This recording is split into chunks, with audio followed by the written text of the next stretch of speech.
very cool shot on the side too with that one. So excellent. All right, I'm going to record. You're going to look straight into this camera. All right. Rowan, you know the drill. Okay. So look at the camera, yeah, not you. You're just going to look at that camera for me, and I'm just going to try to find some cool shots over here too, and I'll sync them all you're together. Over there. I know, right? The things we have to do.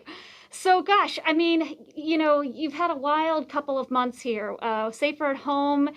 And all of a sudden, a new way. There were problems with your kingdom during this pandemic. Fair to say, Princess Rowan, you've had some. So it hasn't been a cakewalk for you. It has not. I mean, obviously, everyone is trying to find a new way in order to survive, to do their different things that they were doing, and there's lots of people that really need help. So Madison Reading Project has found a way to redo how we were doing things, whether that's providing books or taking books into the center, keeping our staff safe and our patrons. And we've had some really great success with being able to do that. How hard has it been?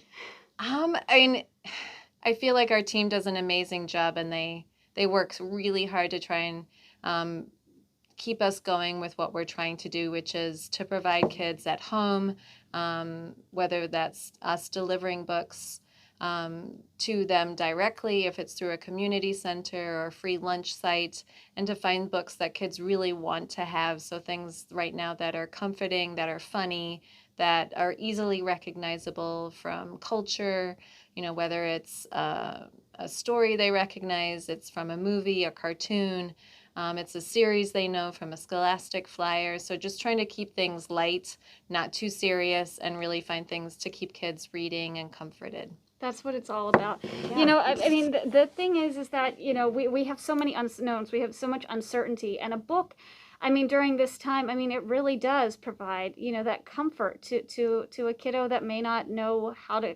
react, how to cope, how to explain, what they're feeling. But they can dive into a book. And I'm sure that, I don't want to put words in your mouth, but I'm sure that it does bring you great joy to see that you can still, from a social distance, still get those reactions. What does that feel like in your heart? What does your heart say about that? We've gotten some really nice thank you cards and testimonials from parents, from teachers and social workers, from some of the parents who are saying it's just really nice to see the kids excited, come and sit on their lap so they can read stories together. They're excited to have it in their, obviously to own it now. We've gotten some great thank yous from teachers and social workers who were able to put a little bit more specific requests into us, and we were able to find books that they know the kids would really appreciate and they're more relevant specifically to them. That's always, so great to hear kids getting excited. And we've even had some partners where we've given whole families books, so we're giving them a whole collection of books that the whole family can get into. So those are just some of the different things we're doing and helping a variety of groups, whether that's a whole school district, a teacher, a social worker.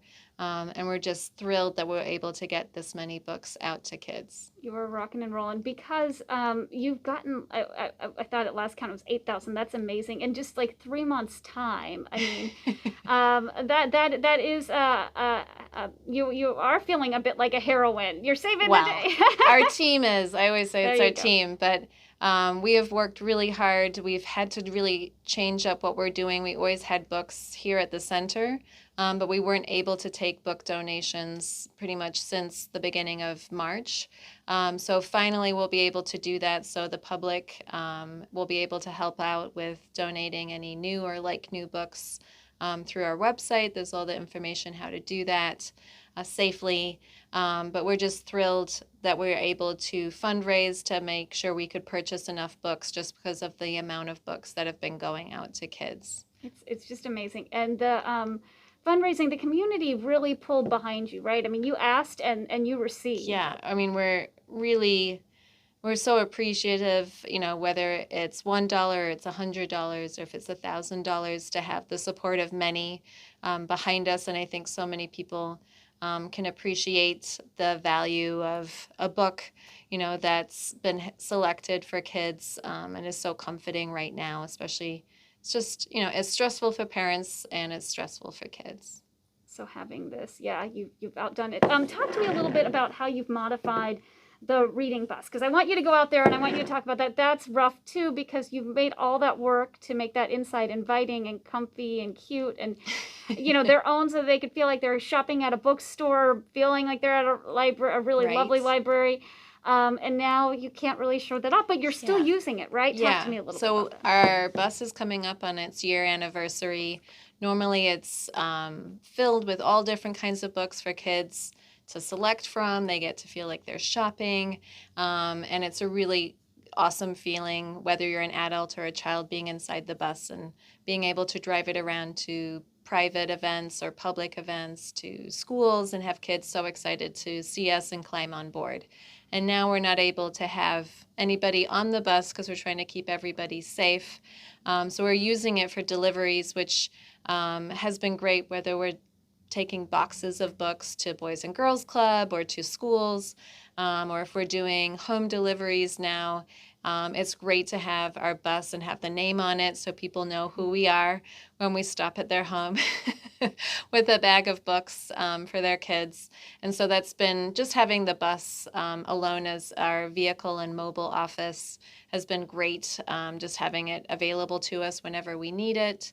And we're going to continue using that throughout the summer just because so much program has been canceled for kids. So we'll plan on doing this for a while. I know in our last interview, you said something to me that really stuck, was about how literacy rates in Wisconsin are not where they should be. And of course, during a pandemic, we really need to do everything we can to, right, I would imagine you want to beef that up as much as possible. I mean, right now I know that's so many things on people's minds and they're very stressed out. And kids, obviously can feel that. And then on top of just trying to get some kind of homework or packet done from school is that's its own whole task. So I think we've really tried to focus on keeping the books really fun as much as we want kids to keep reading. I think any teacher would say, please just try and have your kids keep reading.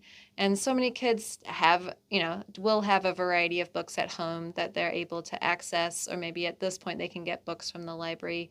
But we know so many kids are not able to purchase new books right now, or to go to the library, or even have someone to have books checked out for them. So we really want to try and provide a variety of different materials for them to just stay curious, to learn new things, to keep reading for their literacy skills, and try and keep them as much as we can up to date until they go back to school. No doubt about it, and give them something fun to do this summer too. Yeah. Which will be great too. Yeah, you're doing awesome Exactly. stuff. I'm trying to think if there's anything else I should be bothering you about. When this all initially started, did your heart just drop? Were you just thinking like, I don't know how? I mean, walk me through your initial emotions. I think initially when we thought maybe the schools would just shut for a couple of weeks, and we were really trying to get out hundreds and thousands of books to schools before they closed.